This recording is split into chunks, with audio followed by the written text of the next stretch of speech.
perkenalkan saya Cynthia Srikandi Putri Ragil, mahasiswi dari jurusan Ilmu Hubungan Internasional Universitas Teknologi Yogyakarta. Nah, di video ini saya akan menjawab beberapa pertanyaan terkait globalisasi.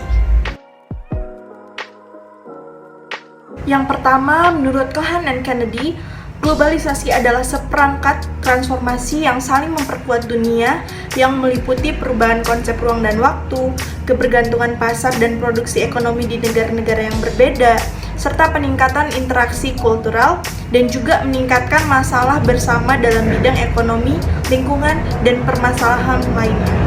Setelah itu, Ahmad Suparman juga berpendapat bahwa globalisasi adalah sebuah proses menjadikan suatu benda atau perilaku sebagai ciri dari setiap individu di dunia ini tanpa dibatasi oleh wilayah.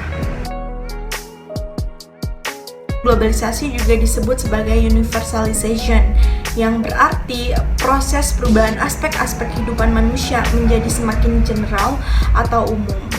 Misalnya, pada penggunaan teknologi dan informasi yang kini sudah merambah ke segala penjuru dunia, entah itu fasilitas informasi seperti internet ataupun alat komunikasi seperti adanya gadget yang kini semakin canggih.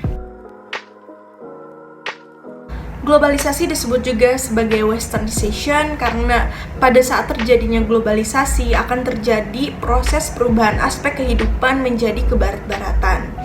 Globalisasi akan membuat percampuran budaya, sehingga banyak masyarakat yang meniru budaya barat yang tentu saja budaya tersebut sangat bertolak belakang dengan kebiasaan masyarakat setempat.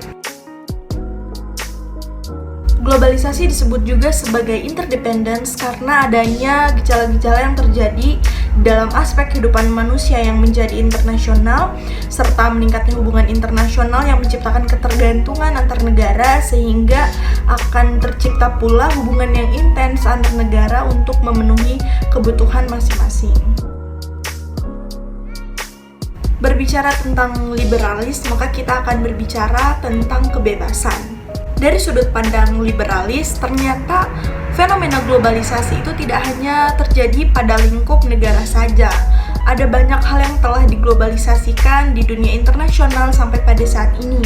Contohnya seperti ideologi, produk-produk, gaya hidup, pendidikan, dan bahkan yang paling parah ada agama. Nah, konsep seperti inilah yang kemudian dipakai oleh beberapa perusahaan-perusahaan MNC dalam globalisasi sekarang ini.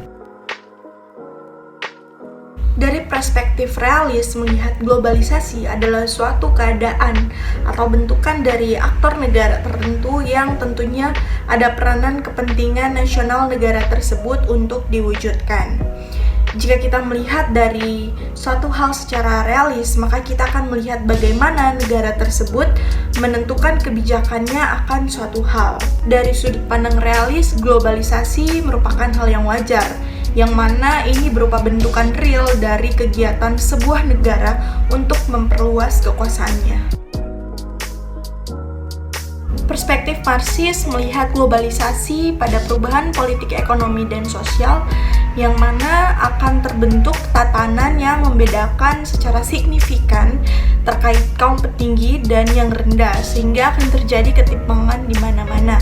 Ini juga berarti globalisasi dari sudut pandang Marxis merupakan kelanjutan dari sistem dunia kapitalis sebelumnya. Sekian yang saya bisa sampaikan, kiranya video ini dapat menjadi manfaat bagi kita semua. Lebih dan kurangnya saya mohon maaf, dan terima kasih sudah menonton video ini.